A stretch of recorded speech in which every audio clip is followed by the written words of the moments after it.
Isabelle se figea, le cœur battant à tout rompre, lorsque la porte de la chambre s'ouvrit violemment, révélant le visage furieux de son frère aîné. Pablo. Qu'est-ce que c'est que ça, hurla-t-il. Les yeux écarquillés sur la scène intime où Isabelle et Coralie s'embrassaient passionnément sur le lit. Coralie, prise de panique, recula précipitamment. Mais il était trop tard, le secret qu'elle gardait depuis des mois venait d'exploser comme une bombe dans la maison familiale de Séville. Isabelle, 25 ans, avait toujours été la fille modèle de la famille Ruiz, une lignée conservatrice ancrée dans les traditions andalouses. Élevée dans l'ombre des cathédrales gothiques et des fêtes flamenco, elle avait appris à dissimuler ses sentiments profonds, ceux qui la poussaient vers les femmes plutôt que vers les hommes que sa mère lui présentait inlassablement. Coralie, une Française de 24 ans, était arrivée à Séville un an plus tôt pour un échange universitaire en littérature. Avec ses cheveux blonds coupés courts, son accent chantant du sud de la France et son esprit libre inspiré par les rues de Marseille, elle avait illuminé la vie terne d'Isabelle. Leur rencontre avait eu lieu lors d'une soirée dans un bar du quartier de Triana, où les guitares résonnaient et les verres de sangria cliquetaient. Un regard, un sourire, et tout avait basculé. Mais ce soir-là, dans la petite maison aux murs blanchis à la chaux, le monde d'Isabelle s'effondrait. Pablo, son frère de 30 ans, travaillait comme ingénieur dans une entreprise de construction dirigée par un patron charismatique, un Français expatrié nommé Antoine. Pablo avait toujours été protecteur, mais son éducation catholique rigide le rendait intransigeant sur les questions de moralité. « Tu es une honte pour la famille », cracha-t-il, attrapant Isabelle par le bras pour la traîner hors de la chambre. Coralie tenta d'intervenir, mais Pablo la repoussa d'un geste brutal. « Toi, la Française, rentre chez toi. Tu as corrompu ma sœur. » Les larmes coulaient sur les joues d'Isabelle tandis qu'elle descendait l'escalier en titubant, suivie de près par Pablo qui continuait ses invectives. Leur mère, Maria, alertée par le bruit, apparut dans le salon, les mains tremblantes. « Qu'y a-t-il ? Mon Dieu, murmura-t-elle. Mais en voyant l'expression dévastée d'Isabelle et Coralie qui descendaient à son tour, elle comprit. Isabelle. Non. Pas ça. Pas dans notre famille. Le rejet était palpable, comme un mur invisible qui se dressait entre elles. Coralie, les yeux rougis, prit la main d'Isabelle. On s'en va, ma chérie. On n'a pas besoin de ça. Elles sortirent dans la nuit sévillane, où l'air était chargé du parfum des orangers en fleurs. Isabelle se sentait brisée, comme si son identité même était une faute impardonnable. Elles marchèrent jusqu'à l'appartement modeste que Coralie louait près du Guadalquivir, un fleuve qui serpentait paresseusement à travers la ville. Là, dans l'intimité de la petite pièce aux meubles usés, Coralie serra Isabelle contre elle. « Je t'aime, Isabelle. Peu importe ce que dit ta famille. Nous sommes plus fortes ensemble. » Mais Isabelle, hantée par la honte, se demanda si cet amour valait la peine de tout perdre. Le lendemain matin, alors que le soleil inondait les rues pavées, Isabelle reçut un appel de Pablo. « Viens au bureau. Antoine veut te parler. » Antoine ? Le patron de Pablo ?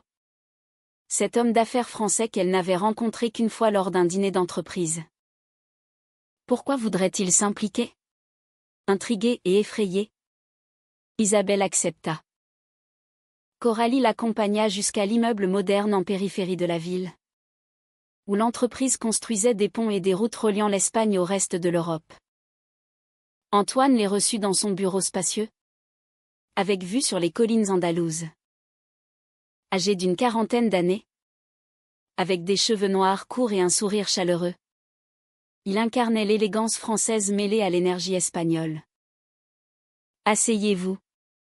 Mesdemoiselles, dit-il d'une voix calme, son accent parisien ajoutant une note sophistiquée. Pablo était là aussi, les bras croisés, visiblement mal à l'aise. Antoine expliqua qu'il avait entendu parler de l'incident par Pablo, qui avait confié sa rage à son patron. « Je ne tolère pas l'intolérance, déclara Antoine. Pablo, ta sœur a le droit d'aimer qui elle veut. Et toi, Isabelle, tu n'as pas à avoir honte. » Isabelle fut stupéfaite. Antoine raconta son propre passé, en France. Il avait perdu un ami proche à cause de l'homophobie. Et depuis, il militait discrètement pour les droits LGBT. En Espagne, les choses évoluent, mais pas assez vite dans certaines familles. Coralie, touchée, serra la main d'Isabelle sous la table. Ce geste inattendu d'Antoine offrait un espoir. Mais Isabelle savait que la route serait longue. Pablo, sous le regard sévère de son patron, marmonna des excuses, mais son cœur n'y était pas encore. Les jours suivants furent un tourbillon d'émotions. Isabelle et Coralie passèrent du temps à explorer Séville ensemble, se réfugiant dans les jardins de l'Alcazar où les fontaines murmuraient des secrets anciens. Leur amour s'approfondissait, fait de promenades main dans la main le long du fleuve, de rires partagés devant des tapas, et de nuits passionnées où elles se murmuraient des promesses en français et en espagnol. Mais la famille Ruiz n'avait pas dit son dernier mot. Maria, influencée par le prêtre du quartier, organisa une intervention familiale, invitant oncle et tante pour confronter Isabelle. Lors de cette réunion tendue dans le salon familial, les accusations fusèrent. « Tu vas détruire notre réputation », cria un oncle. Isabelle, les larmes aux yeux, défendit son amour pour Coralie. « C'est qui je suis. Pourquoi ne pouvez-vous pas l'accepter ? » Coralie, présente malgré les regards hostiles, ajouta, « L'amour n'a pas de genre. En France, on le sait depuis longtemps. » Mais la tension culmina quand Pablo, encore ambivalent, révéla involontairement un secret. Il avait vu Isabelle et Coralie ensemble des mois plus tôt, mais avait choisi de se taire jusqu'à l'explosion. Cette révélation fut un choc. Isabelle se sentit trahie par son propre frère, qui avait feint l'ignorance. « Tu savais et tu n'as rien dit ?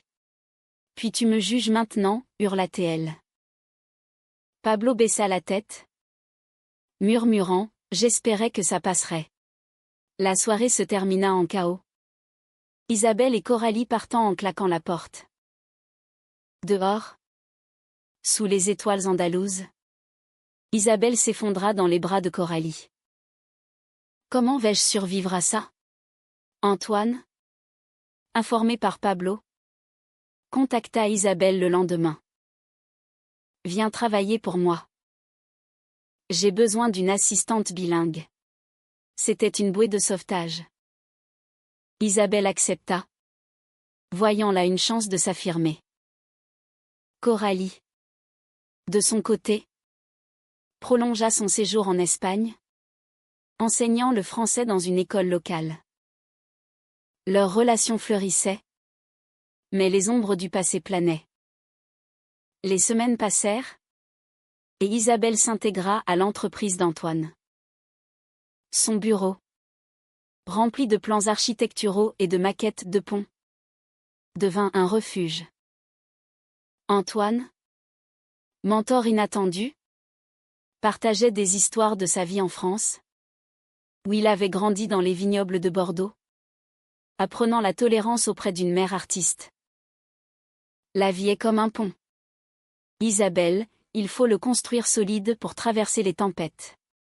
Ces mots résonnaient en elle, l'aidant à reconstruire sa confiance. Coralie et Isabelle vivaient des moments idylliques. Elles voyageaient le week-end à Grenade, où les palais morts de l'Alhambra inspiraient leurs rêves. Sous les arches ornées, elles s'embrassaient discrètement, sentant la magie d'un amour interdit mais pur. Coralie, avec son tempérament passionné, écrivait des poèmes en français pour Isabelle, des vers évoquant Baudelaire et Rimbaud, adaptés à leur réalité espagnole. Tes yeux sont des olives noires, ton cœur un flamenco endiablé, murmurait-elle. Pourtant, les conflits internes d'Isabelle persistaient.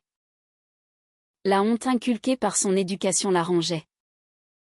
Une nuit, après une dispute mineure, elle confia à Coralie, « Et si ma famille avait raison? Si j'étais anormale ?» Coralie, blessée, répondit, « Non. Ma belle. C'est eux qui sont prisonniers de leurs préjugés. » Leur réconciliation fut tendre, un mélange de larmes et de caresses, renforçant leur lien. Pablo, sous l'influence d'Antoine, commença à changer. Lors d'un déjeuner d'entreprise, il s'excusa sincèrement auprès d'Isabelle. « J'ai eu tort. Antoine m'a ouvert les yeux. » Mais cette évolution fut mise à l'épreuve quand un collègue homophobe répandit des rumeurs sur Isabelle. « La sœur de Pablo est une lesbienne ?» Ça va nuire à l'image de l'entreprise. Antoine, furieux, le réprimanda publiquement, « Ici, on respecte tout le monde. Sinon, la porte est ouverte. » Ce soutien galvanisa Isabelle. Mais la trahison vint d'une source inattendue. Une amie d'enfance d'Isabelle, Sophia, jalouse de sa relation avec Coralie, contacta Maria pour exagérer des détails intimes. Sophia, qui avait toujours eu un faible pour Pablo, espérait ainsi se rapprocher de la famille. Maria, armée de ses preuves, confronta Isabelle lors d'une visite surprise au bureau. « Tu vis dans le péché. Repens-toi » cria-t-elle. Isabelle, dévastée, se tourna vers Antoine. « Pourquoi tout le monde me hait ?» Il la serra dans ses bras paternellement. « Pas tout le monde. Tu as Coralie. Et moi. » Ce geste inattendu, d'un patron protégeant l'employé de son frère, devint le pivot de l'histoire. Antoine organisa une médiation familiale, invitant Maria et Pablo à un dîner dans un restaurant sévillan typique, avec des plats de paella et des vins français. La soirée fut tendue. Maria pleura, avouant sa peur de perdre sa fille. Pablo défendit Isabelle, influencé par Antoine. Coralie, présente, parla de son propre coming out en France, où sa famille l'avait accepté après des luttes. L'amour triomphe toujours. Petit à petit, les barrières tombèrent. Maria, touchée par la sincérité de Coralie, murmura, « Peut-être que je me trompe. » Mais le haut trahau survenait quand Sophia, rongée par la culpabilité, avoua sa trahison. Elle appela Isabelle en larmes, « Je suis désolée. J'étais jalouse. » Isabelle, magnanime, pardonna. Mais la blessure était profonde.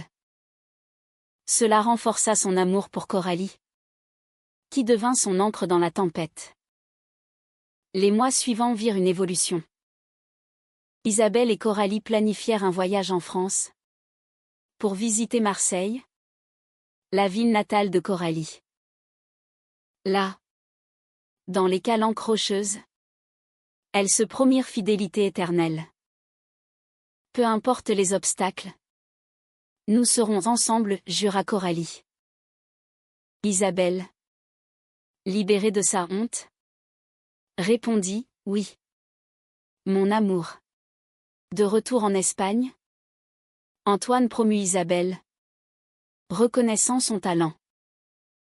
Pablo, maintenant allié, organisa une fête familiale où Coralie fut invitée.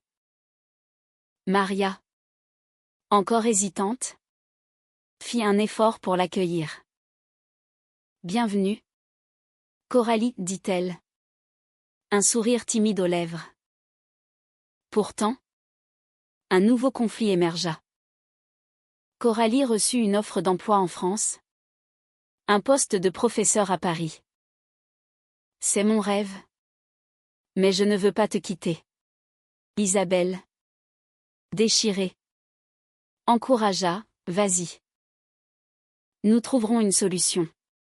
Cette séparation potentielle raviva les doutes, menant à des nuits d'insomnie et de discussions passionnées. Antoine, sentant la crise, intervint à nouveau. L'amour vrai transcende les distances.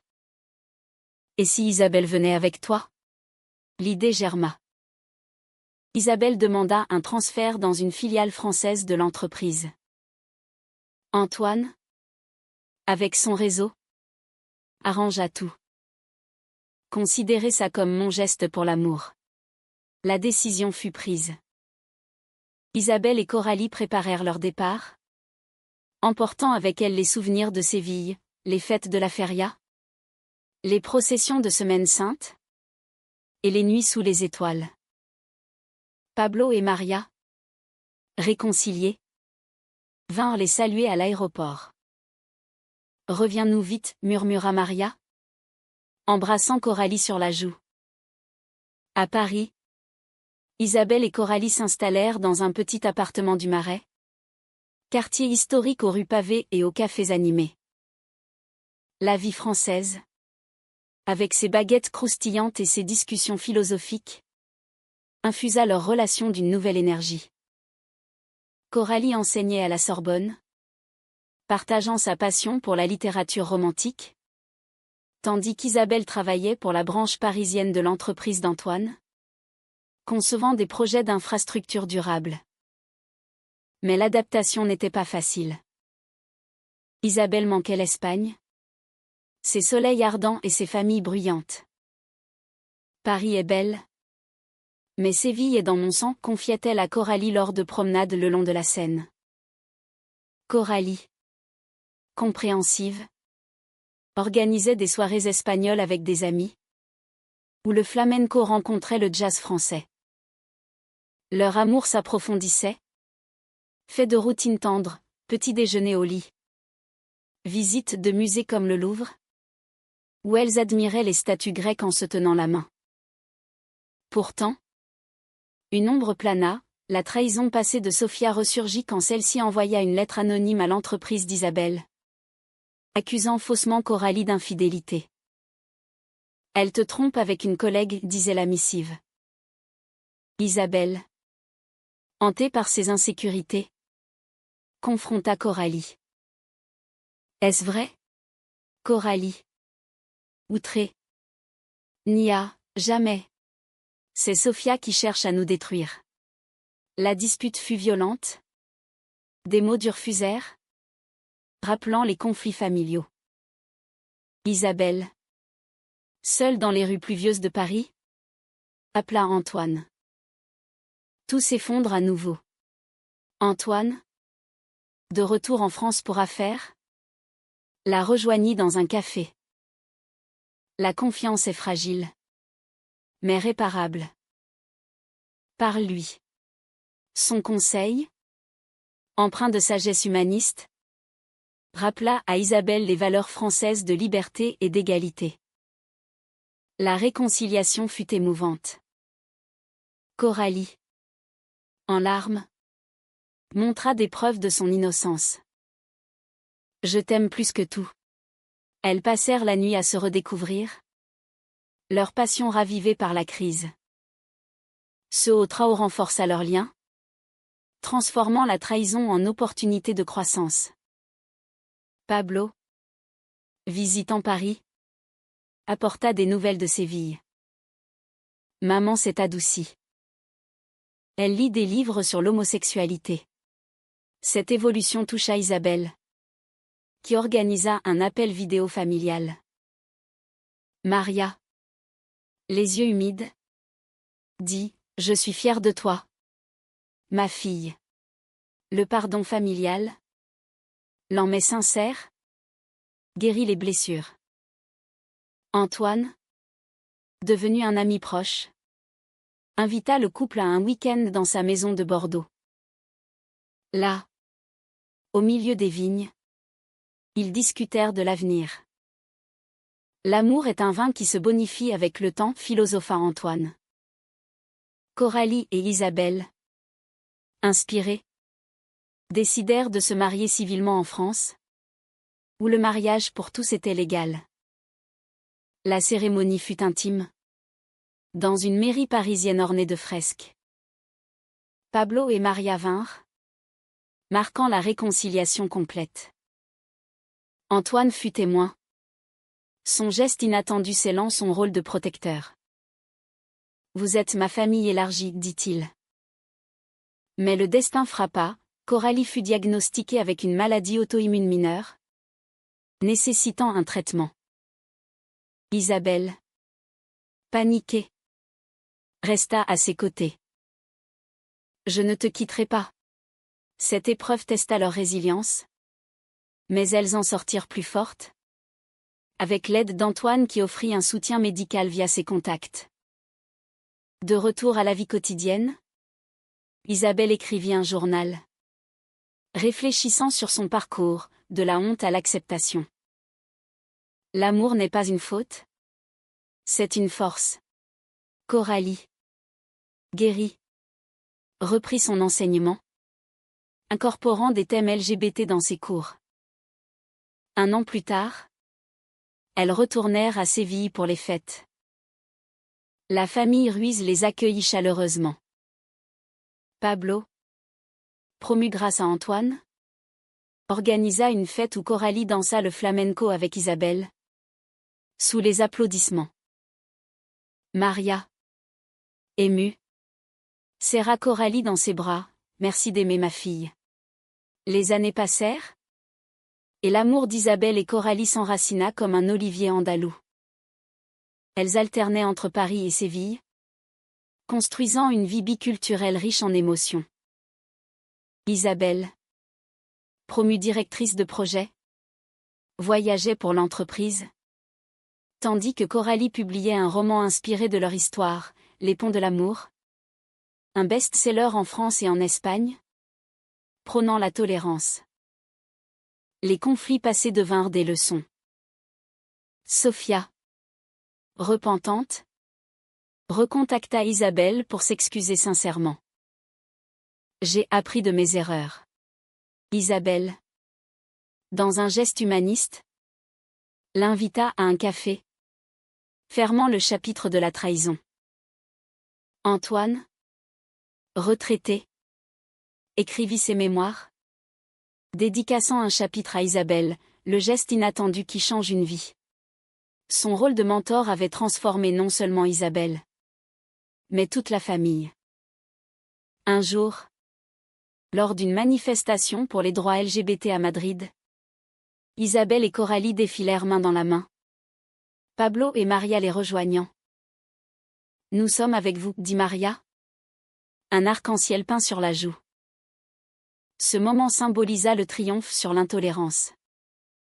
Pourtant, la vie n'était pas sans défi.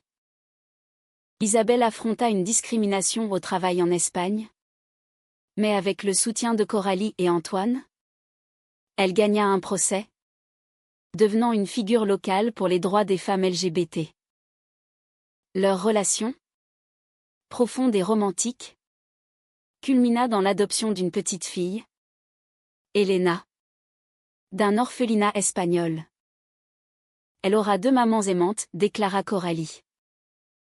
La famille Ruiz l'accueillit comme une petite fille, complétant le cercle. À la fin, assis sur une terrasse sévillane au coucher du soleil, Isabelle et Coralie se remémorèrent leur parcours. « De la honte à la fierté », murmura Isabelle. Coralie répondit, et tout grâce à un geste inattendu. Leur baiser? Sous les orangers. C'est là un amour éternel. Preuve que l'humanité triomphe des préjugés.